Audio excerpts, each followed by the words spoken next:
이 시간에는 워싱턴 주은혜 장로교회 최병석 목사가 말씀을 전하겠습니다.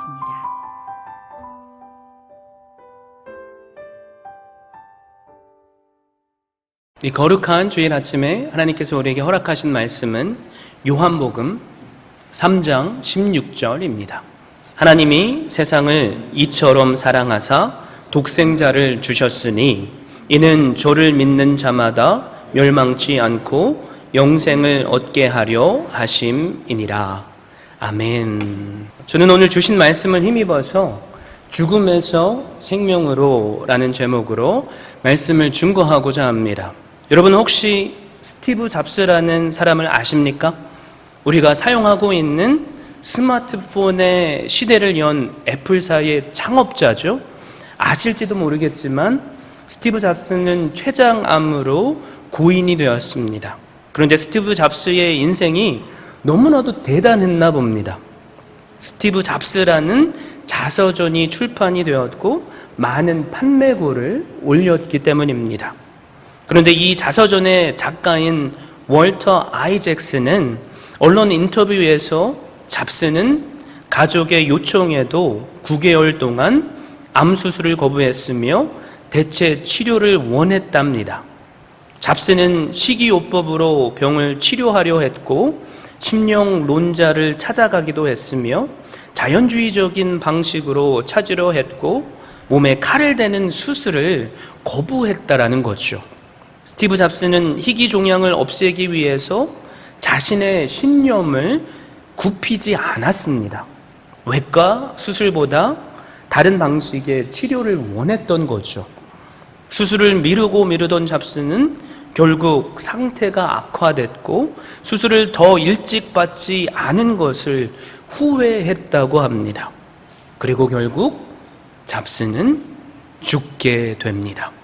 너무나도 안타까운 것은 수술을 일찍 받았다면 완치될 수도 있었을 텐데 가지고 있던 신념을 버리지 못했기에 스티브 잡스의 후회는 너무나도 늦은 후회였다는 것입니다. 이 후회는 돌이킬 수 없는 죽음을 초래했습니다. 저는 오늘 죽음에 관해서 여러분과 솔직한 이야기를 나누고 싶습니다. 우리는 다 이 죽음이라는 것을 피할 수 없는 자들이기 때문이죠. 우리는 다 죽음에 대한 두려움이 있기 때문입니다. 사람들은 대부분 건강하기에 나만큼은 오래오래 살 것 같지만 사실 우리는 다 시한부 인생을 살고 있습니다. 언제 다가올지 모르는 죽음을 향해 달려가는 것이 인생이라는 거죠. 만약 죽음이 인간에게 끝이라면 우리는 죽음을 두려워할 필요가 없습니다. 그렇지 않습니까? 그런데 우리는 왜 죽음을 두려워합니까? 왜냐하면 하나님을 믿든 하나님을 믿지 않던 우리는 죽음 다음에 다른 어떤 세계가 있음을 느끼고 살기 때문입니다. 저는 이것을 피부로 느낀 사람입니다. 목사로서 저는 종종 임종을 앞둔 여러분들을 만날 기회가 있었습니다. 그런데 너무나도 충격적인 것은 하나님을 믿지 않는 분과 하나님을 믿는 분의 죽음을 대하는 모습이 너무나도 다르다는 것입니다. 주님을 믿는 분들은 죽음의 순간까지도 평안합니다. 심지어 어떤 분은 환하게 웃으시면서 천사가 당신을 마중 왔다고 하시고 세상 모를 평안한 모습으로 임종을 맞는 분도 계십니다. 그런데 하나님을 믿지 않는 분의 임종의 순간들을 보면 얼굴에 죽음에 대한 두려움이 고스란히 나타납니다. 잔뜩 찌푸러진 얼굴로 나 안 갈래. 저기 밖에 나를 잡으러 왔어. 무서워. 나 안 죽고 싶어. 라고 말하며 온몸을 비꼬기도 하고 괴로움 가운데 죽음을 맞이하는 분도 계시다라는 거죠. 저는 이분들을 보면서 성경이 그렇게 말씀해서가 아니라 정말로 죽음 뒤에는 또 다른 세계가 있구나라는 것을 피부로 느끼게 되었습니다. 사랑하는 성도 여러분, 왜 우리는 그렇다면 죽을 수밖에 없을까요? 성경은 그 이유를 죄 때문이라고 선포합니다. 로마서 5장 12절이죠. 이러므로 한 사람으로 말미암아 죄가 세상에 들어오고 죄로 말미암아 사망이 왔나니 이와 같이 모든 사람이 죄를 지었으므로 사망이 모든 사람에게 이르렀느니라. 여기서 말하는 한 사람은 아담입니다.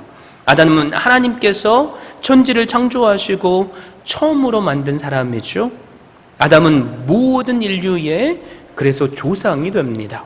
오랜 세월의 인류 역사와 인간의 삶은 아담과 그의 아내 하와로부터 시작이 되었습니다. 오늘 우리는 이 한 사람, 아담은 그리 중요하지 않다고 생각할 수 있습니다. 우리가 상상할 수도 없는 먼 과거에 존재했던 한 사람이기 때문이죠.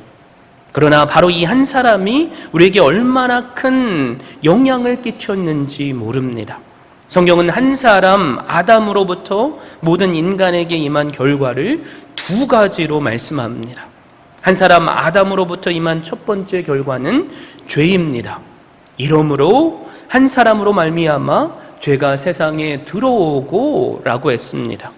이것은 창세기 2장에 나오는 내용이죠. 하나님께서 첫사람 아담을 창조하시고 그에게 한 가지 명령을 주셨습니다. 창세기 2장 16절 17절 말씀입니다. 여호와 하나님이 그 사람에게 명하여 가라사대 동산 각종 나무의 실과는 내가 임의로 먹되 선악을 알게 하는 나무의 실과는 먹지 말라. 내가 먹는 날에는 정령 죽으리라 하시니라. 왜 하나님께서는 아담에게 이러한 명령을 하셨습니까?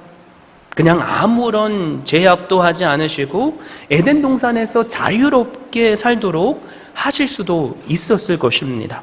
하나님께서 이 명령을 하신 이유는 창조자와 피조물은 그 신분이 다르며 피조물은 반드시 창조자에게 순종해야 한다는 것을 가르쳐 주시기 위함이었습니다.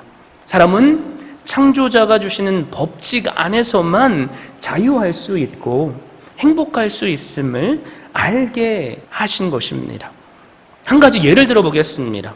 여러분, 우리의 삶의 주위들을 보면 수많은 곤충들이 있죠. 때로는 이 곤충은 정말 없었으면 좋겠다라고 생각하는 모기 같은 곤충도 있습니다. 그런데 곤충들이 제 역할을 하지 못한다면, 하나님께서 세우신 그 질서를 벗어난다면 어떻게 되는 줄 아십니까?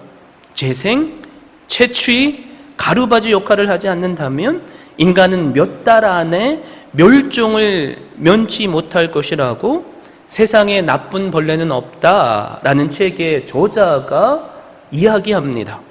여러분, 이처럼 사람은 오직 창조주께서 정하신 질서 안에서만 참 자유를 누릴 수 있다라는 거죠. 그러나 아담은 그 하나님의 명령을 너무나도 가볍게 여겼습니다. 그리고 자기의 아내 하와와 함께 선악과를 따먹음으로 하나님의 명령에 불순종하고 맙니다. 그 불순종을 성경은 죄라고 선포하죠. 그래서 하나님의 무서운 심판이 그들에게 내려졌습니다. 그래서 한 사람 아담의 범죄로 임한 두 번째 결과는 사망입니다. 로마서 5장 12절을 다시 한번 보겠습니다. 이러므로 한 사람으로 말미암아 죄가 세상에 들어오고 죄로 말미암아 사망이 왔나니 이와 같이 모든 사람이 죄를 지었으므로 사망이 모든 사람에게 이르렀느니라. 아담이 범죄한 뒤 그에게 육신의 사망이 왔고 그것이 우리에게까지 영향을 미쳤다라는 거죠. 그래서 모든 인간은 반드시 죽습니다. 바로 한 사람 아담이 범죄한 결과라는 거죠. 아담의 범죄가 인간에게 육신의 죽음만 가져온 것이 아니라 영적인 죽음도 가져왔습니다. 영적인 죽음은 하나님과의 관계의 단절을 의미하죠. 하나님의 형상으로 지음받은 인간은 범죄하기 이전에는 영원한 삶을 누리며 하나님과 교제를 누릴 수 있었습니다. 그러나 범죄 이후 하나님과의 관계가 끊어지고 만 것입니다. 그래서 육신의 죽음보다 영적인 죽음이 더 무서운 거죠. 그래서 그 이후 사람들은 하나님을 찾지 않습니다. 아니, 하나님을 찾을 수도 없다라는 거죠. 바로 하나님으로부터 멀어지고 사랑과 교제가 단절된 것입니다. 이처럼 아담이 죄를 범하자 이 세상에는 죽음이 찾아왔습니다. 그러므로 우리는 내가 과연 죄인이냐 아니냐를 가지고 더 이상 고민하면 안 됩니다. 성경은 내가 죽을 것이냐 안 죽을 것이냐로 내가 죄인임을 깨닫게 하기 때문입니다. 만약에 내가 안 죽는다면 나는 의인이죠. 그러나 죽는다면 나는 죄인입니다. 성경에 한 사람으로 말미암아 죄가 세상에 들어왔다라고 선포하니까 일단 죽는 사람은 죄인이죠. 혹시 우리 가운데 나는 안 죽을 사람이 계십니까? 그렇다면 손 한번 들어보십시오. 안 죽으면 여러분은 의인이죠. 이런 분들은 오늘 들으신 말씀으로 조금이라도 꺼리낌을 느끼시지 않아도 됩니다. 그러나 이 세상에 과연 어느 누가 죽지 않을 수 있겠습니까? 죄인이기 때문에 죽는 거죠. 우리 모두가 그래서 죄인입니다. 그러므로 하나님의 심판이 우리 머리 위에 임했다고 성경은 선포하죠. 그런데 오늘 주신 말씀은 우리에게 뭐라고 선포합니까? 하나님께서 죄인된 우리를 먼저 사랑하셨다라고 말씀합니다. 하나님께서 먼저 우리를 사랑하셨습니다. 하나님이 세상을 이처럼 사랑하셨다라고 했죠. 여기서 말씀하는 세상은 이 땅 위에 태어난 모든 인류를 말합니다. 하나님이 그 인류를 사랑하셨습니다. 그리고 그 가운데에는 저와 여러분이 포함되어 있죠. 그리고 이처럼 사랑하셨습니다. 이 말은 극진히 사랑하다, 최고의 사랑을 하다라는 뜻입니다. 우리가 요한복음 3장 16절을 읽자마자 발견하게 되는 것이 무엇입니까? 하나님께서 나를 극진히 사랑하셨다라는 이 고백을 우리가 발견합니다. 그럼에도 불구하고 혹시 우리 가운데 하나님이 우리를 만드신 창조주시라면 우리를 사랑하는 것이 당연한 것이라고 생각하는 분들이 계실지도 모르겠습니다. 마치 철없는 자녀일지라도 부모가 그 자녀를 사랑하기를 포기하지 못하는 것처럼 말입니다. 맞습니다. 하나님은 우리가 깨닫든지 깨닫지 못하든지 우리를 사랑하십니다. 저는 오늘 이 시간에 여기 계신 모든 분들이 하나님이 나를 극진히 사랑하셨다는 것을 깨닫게 되시길 바랍니다. 이 말씀 앞에 내 귀가 열리고 내 마음이 열려서 하나님의 사랑이 여러분의 마음 깊은 구석 거기까지 스며들게 되기를 바랍니다. 여러분, 그 사랑을 지금 이 시간 우리 모두가 느낄 수 있게 되기를 바랍니다. 죄로 영원히 멸망할 수밖에 없는 우리를 하나님께서 사랑하셨기에 독생자 예수 그리스도를 우리에게 주셨습니다. 하나님이 세상을 이처럼 사랑하사 독생자를 주셨으니 라고 했죠. 이처럼 사랑하사라는 말은 독생자를 주실 정도로 사랑하사라는 뜻입니다. 독생자는 외아들을 가리키죠. 죄를 범한 사람은 그 죄를 스스로 해결할 수 없습니다. 다른 죄인이 짊어지고 있는 그 죄를 대신 짊어질 수 없다라는 거죠. 아담의 범죄함으로 영이 죽은 인간은 다 죄 아래에 있다고 성경은 선포하죠. 그러므로 우리는 내 죄를 스스로 해결할 수 없는 무능한 존재입니다. 이처럼 이 세상에는 아무도 우리를 구원해 줄 구원자가 없습니다. 나의 죄를 다 용서하고 나를 하나님과 화목시켜 줄 만한 그 어떤 사람도 없다라는 거죠. 내 죽음을 해결해 줄 그 누군가가 없다라는 말입니다. 이처럼 이 세상에는 아무도 나를 구원해 줄 구원자가 없습니다. 그러나 누가 그렇다면 우리를 구원할 수 있습니까? 조건이 하나가 있다면 죄가 없으면 됩니다. 그러나 아담의 후손으로 태어난 인간 중에는 죄가 없는 자가 있을 수가 없죠. 그래서 어디서 다른 방법으로 와야만 합니다. 그렇기에 하나님께서 사랑하는 우리를 죄에서 구원하시기 위해 독생자 예수 그리스도를 보내주셨습니다. 하나님의 아들 예수 그리스도는 죄가 없으신 분이기 때문입니다. 그런데 우리 가운데 하나님이 정말로 전능한 창조주라면 그냥 말로 천지를 창조하신 것처럼 내가 너를 용서하노라 라고 하셔도 되는데 왜 굳이 독생자를 보내셔서 우리를 구원하셔야만 했는가? 라는 질문을 하실 분 계실지 모르겠습니다. 단 하나의 이유가 있다면 하나님께서 하늘에서는 인간의 죄를 감당할 수 없기 때문입니다. 율법을 쫓아 거의 모든 물건이 피로써 정결케 되나니 피 흘림이 없은즉 사함이 없느니라. 이 히브리서 9장 22절의 말씀처럼 죄는 반드시 생명을 상징하는 피를 흘려야 용서받을 수 있는 것이 하나님의 공의요 법칙이기 때문입니다. 죄를 지었는데 거룩한 하나님께서 그것에 합당한 방법으로 그 죄를 다루시지 않는다면 이런 하나님은 변덕이 심한 하나님이 되죠. 공의는 땅에 떨어지기 때문에 믿을 가치가 없는 하나님이 될 뿐입니다. 그렇지 않습니까? 우리가 무슨 죄를 범했든지 마찬가지죠. 모든 죄는 작은 것에서부터 큰 것까지 그 죄를 용서받는 길은 하나밖에 없죠. 세상 법의 기준으로는 감옥에 갔다 오면 됩니다. 그러나 하나님 앞에서 그 죄를 해결받을 수 있는 길은 피를 흘려야만 합니다. 구약의 제사가 우리로 그것을 깨닫게 해주죠. 생명을 대신 희생시켜야 된다는 것입니다. 그러나 죄 없는 하나님이 하늘에 앉아서 피를 흘릴 수 없죠. 그러니까 피를 흘리기 위해서 하나님께서 자기 아들 예수 그리스도를 인간의 모습으로 낮추셔서 사람으로 세상에 보내주신 것입니다. 그래서 예수님은 우리와 똑같은 몸으로 이 세상에 오셨습니다. 그 이유는 간단합니다. 나의 죄를 위해서 내 대신 피를 흘리기 위해서 이 세상에 오신 것입니다. 하나님께서 보내셨습니다. 이것을 성경은 독생자를 주셨다라고 표현합니다.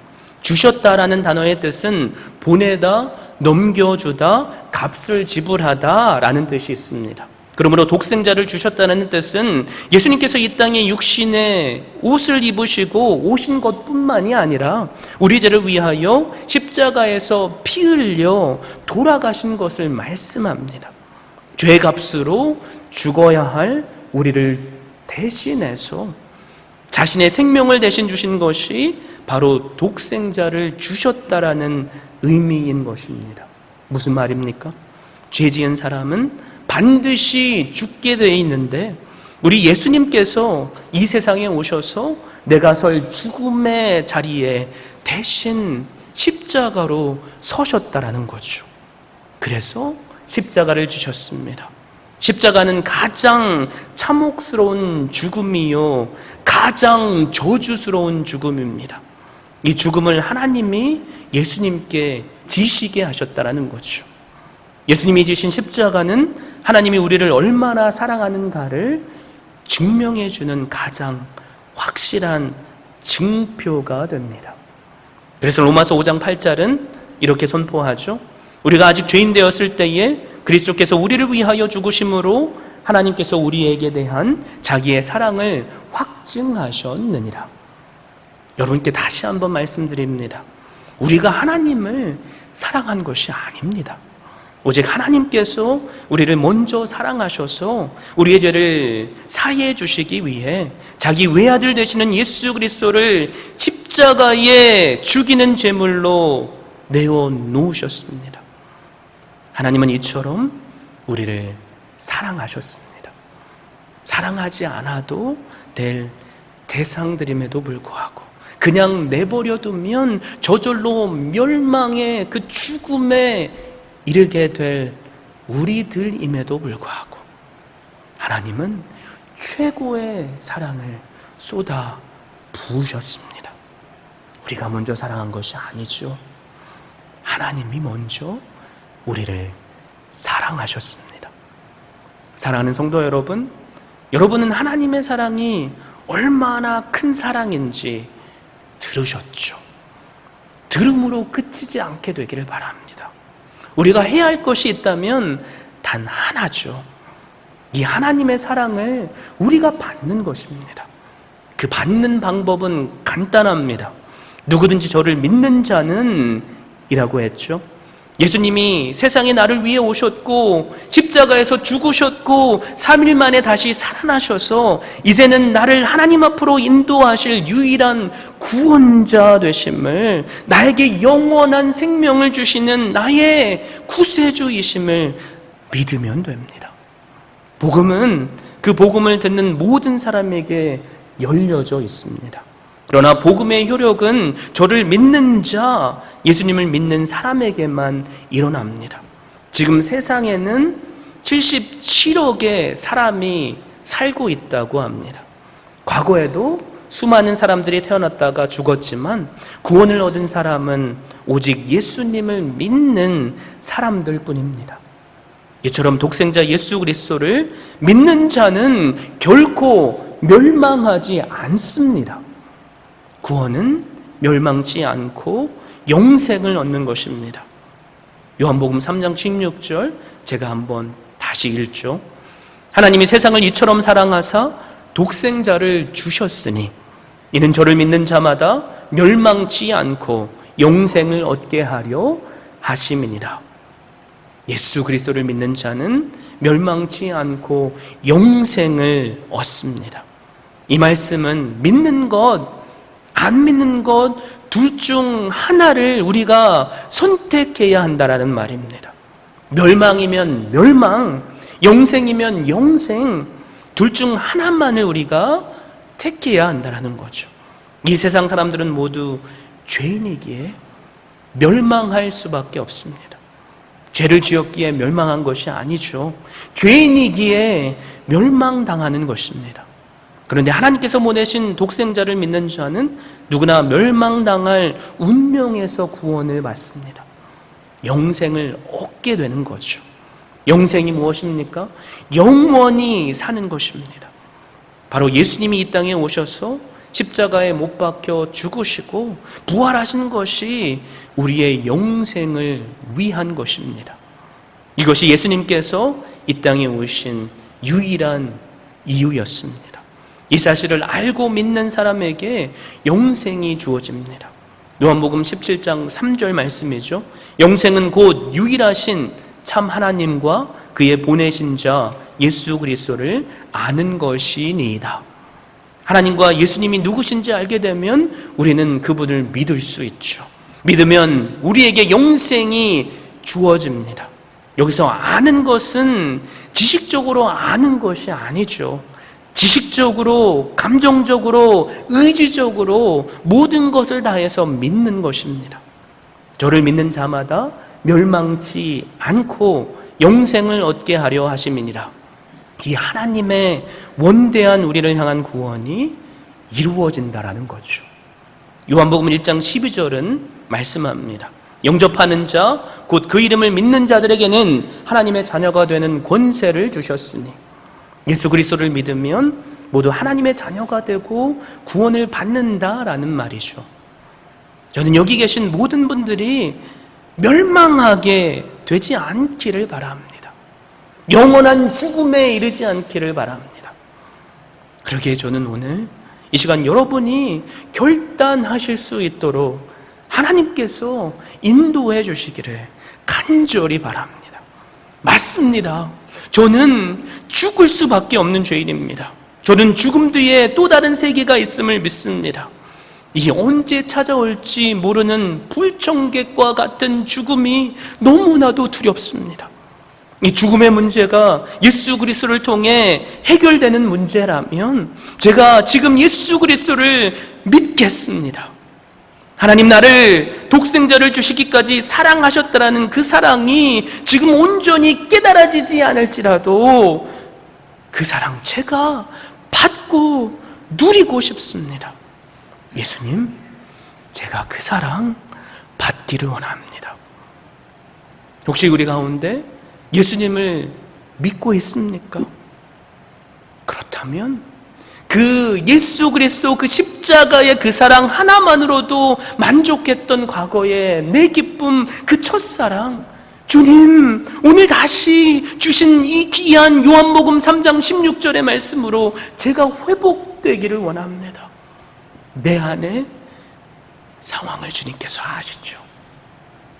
내 마음속에 지금 나를 꽉 채우고 있는 그 상심의 마음, 그 마음을 주님께서 아시죠. 제가 그 하나님의 그 십자가의 사랑 다시 회복하길 원합니다. 이것이 우리의 입술의 고백이 되길 원합니다. 여러분, 오늘 우리에게 주신 요한복음 3장 16절은 성경 중에 성경입니다. 이 신구약 성경 66권을 압축하라고 하면 요한복음 3장 16절 한 절만 남는다고 해도 결코 틀린 말이 아닙니다. 여러분, 이 말씀 한 절만 알고 우리가 믿는다면 우리에게 구원받을 만한 충분한 자격이 주어집니다. 저는 매번 그렇지만 오늘 제게 허락하신 설교의 자리가 마지막 설교인 것처럼 선포했습니다. 그러므로 여러분들도 들으신 말씀이 마지막으로 듣는 설교라고 생각하시고 들으셨기를 바랍니다. 왜 그렇습니까? 우리 인간은 내일을 아무도 보장받지 못하기 때문입니다. 우리가 다 오래 살 것 같지만 우리는 불청객처럼 언제 다가올지 모르는 죽음이라는 시한부 인생을 살고 있습니다. 그러나 오늘 들으신 말씀을 우리가 온전히 믿음으로 받으신다면 내일이 우리에게 없다고 할지라도 우리는 영원히 사는 자가 될 줄로 믿습니다. 그러나 이 말씀을 지금 이 순간 듣지 못한다면 우리는 영원히 불행해질 수밖에 없습니다. 죄에게 소망이 있다면 우리의 죽음이 우리로 내가 죄인임을 깨닫게 하기에, 죄의 싹은 사망이기에 우리가 예수 그리스도를 믿는다면 우리는 죽음에서 생명으로 옮김을 받기에 죽음의 막연한 두려움이 영원한 생명의 소망으로 바뀌어지기를 바랍니다. 또한 오늘 이 시간 예수 그리스도가 우리 모두의 구주가 되시길 바랍니다. 그래서 저를 비롯한 우리 모두가 매일의 삶 속에서 이 놀라운 생명의 기쁨을 장차 우리가 갈 천국에서만 누리는 것이 아니라 오늘 사는 이 순간에 누릴 수 있게 되시길 바랍니다. 이 놀라운 나로 평안케 하시고 기쁨이 넘쳐나게 하시는 그 은혜가 우리 모두에게 이 시간 임할 수 있게 되시기를 주님의 이름으로 축원드립니다. 지금까지 워싱턴 주은혜 장로교회 최병석 목사였습니다. 주은혜 교회는 오직 하나님만을 높이고 말씀만이 선포되며 제자를 세워 세상을 변화시키는 교회입니다. 이를 위해 첫째, 하나님만을 예배하는 교회, 둘째, 가정을 세우는 교회, 셋째, 다음 세대를 깨우는 교회, 넷째, 세계 선교에 헌신하는 교회, 다섯째, 제자 삼는 교회. 이상 5가지의 핵심 가치를 두고 섬기고 있습니다.